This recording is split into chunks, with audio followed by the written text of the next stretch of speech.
My channel. So today I'm going to be telling you guys like a story time that did occur last night. It's not like scary, but it is kind of freaky. So one of our friends, Isela, she's been wanting to watch this movie with Morris Chestnut. It's called When the Boat Breaks, and it's about this surrogate that ends up moving in with a couple, Morris Chestnut and his wife Regina Hall, and she ends up falling in love with him or something and gets like all obsessed, or I don't know. So she gets obsessed with him. So we all plan to watch it, and we're like, okay, well, let's get ready, do our makeup. And like at this point I'm already excited because I'm like, now I have an excuse to do my makeup. I could fucking I just get excited. Like any girl knows when they plan to do their makeup, they're already excited. Like I don't care where you're going, you could be going to a funeral and you don't even care because you're like, bitch, I'm about to beat this face. I do not care, you know. And it just like gets you in a good mood. So I'm already excited. Like fuck the movie, I care about this makeup. But so me and my sister, we started like getting ready, doing our makeup or whatever. Our friend comes over, like I want to say like at 6ish. We end up finishing our makeup like at 6:30. So we end up heading out and we're like, hey, let's go get some snacks at Walmart or something. And I kind of lightweight didn't want to go inside Walmart because like I was like, it's hot outside. Like lately it's been like 91 degrees and I was like, I ain't trying to sweat this makeup off. So I was like, hey, let's just go to McDonald's or something. And at this time it was probably like 6:45, so the movie was almost gonna start. So I was like, let's just look at a later time.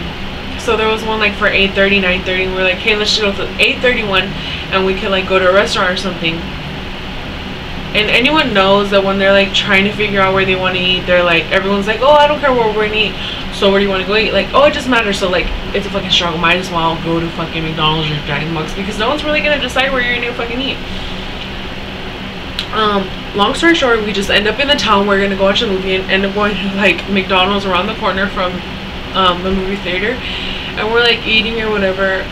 We end up getting to the actual movie theater, I want to say like at 7:10. So we still have like an hour and 20 minutes to kill. And right next door to the movie theater, there's like, it's a little plaza area kinda, and so there's like restaurants, there's like an ice cream parlor, like a boba shop, and just like a bunch of shit.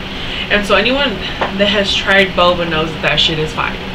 So I was like, hey, I'm gonna get a drink, and they're like, okay. So we all go inside and the cashier starts telling me about my brows. She's like, they're so nice, and I was like, stop it. And she's like, no, they're so nice. I was like, you know, no, I'm just kidding. But we're just like talking about makeup or whatever. My sisters, they end up waiting for me outside, and I get my drink or whatever, leave the boba shop, and then we Estella, she wanted to go get an ice cream, so we walked like literally across from the boba place, walking into sight to the ice cream parlor, and we see this older white lady. She's probably like 45, 50 years old. She just looks like a casual lady or whatever. So she's like, are you guys gonna order anything? And my younger sister's like, oh no, we're just looking right now. And then she's like, oh, okay. So at this point we don't think anything of it.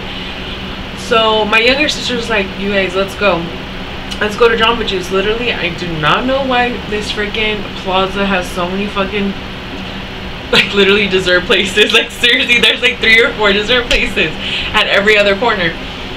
So we end up walking towards a movie theater, and I'd asked this lady, did you need anything? Like I thought she, like, I'm not stereotyping or anything, but she did look homeless because she had like a plastic bag, a Walmart bag that had clothes in it.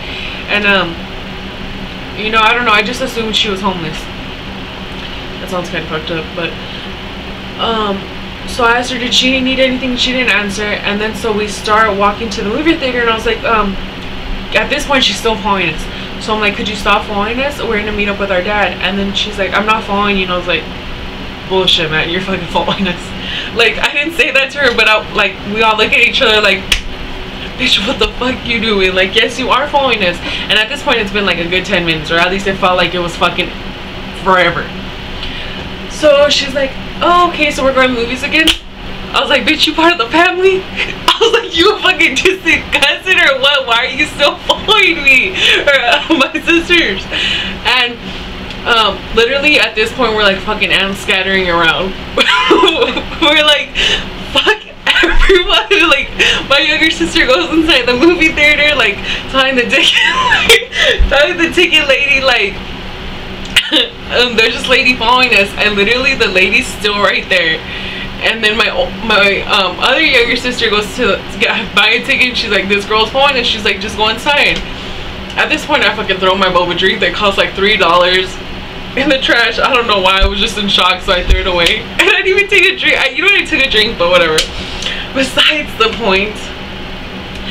So it's so funny now, but I was literally shitting bricks when it was happening. And so my younger sister tells the ticket lady, like, there's this girl following us. And then she's like, okay, just come inside. And then so the lady's like, I was like, can you stop following us? At this point I was like, WWE, bitch, let's get it on. She literally is like, I just wanted water. At this point I was like, girl, you didn't have to follow us for fucking 30 minutes for some damn water, bitch.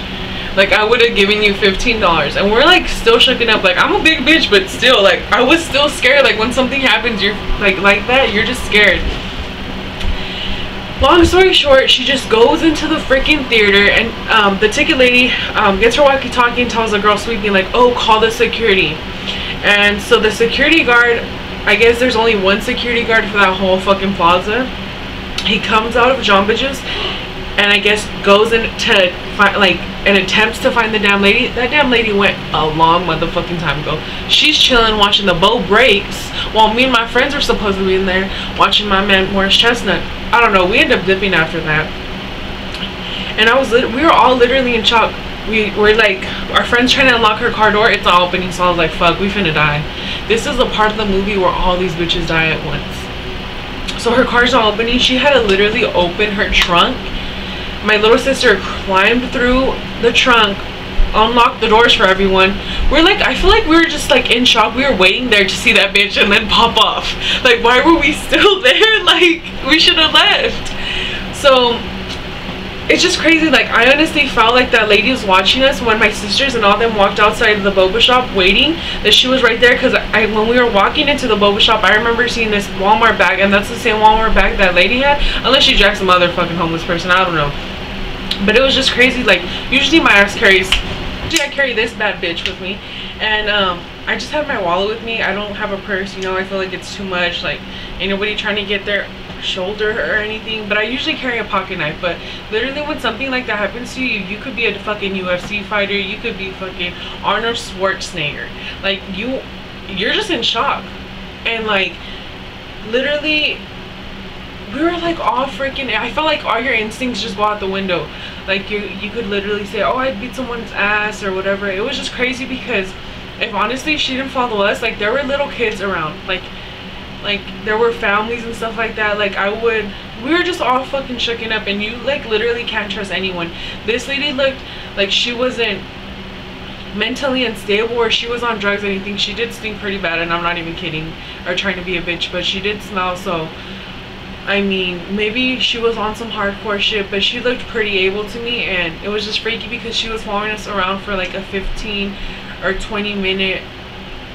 She was just following us forever, and I felt like maybe because it's downtown or it's a bad area or whatever, and there's a lot of homeless people or drug addicts in that area, since the jail is downtown, then maybe the movie theater people like do come across that a lot or whatever. But fuck that, like, they need more security guards or something, and you always have to like be aware of your surroundings because you don't know what can happen. And I can't imagine, like, my sisters and I were all talking like, oh, what if our nieces and nephews, like, they like, you never know what can happen. Like, what if we were with our nieces or nephews or something like that? It's just crazy because you literally can never have your heart or your guard down, you know. But crazy ass motherfucking story time. I was giggling my ass off when I was saying or talking about it, but it was pretty crazy.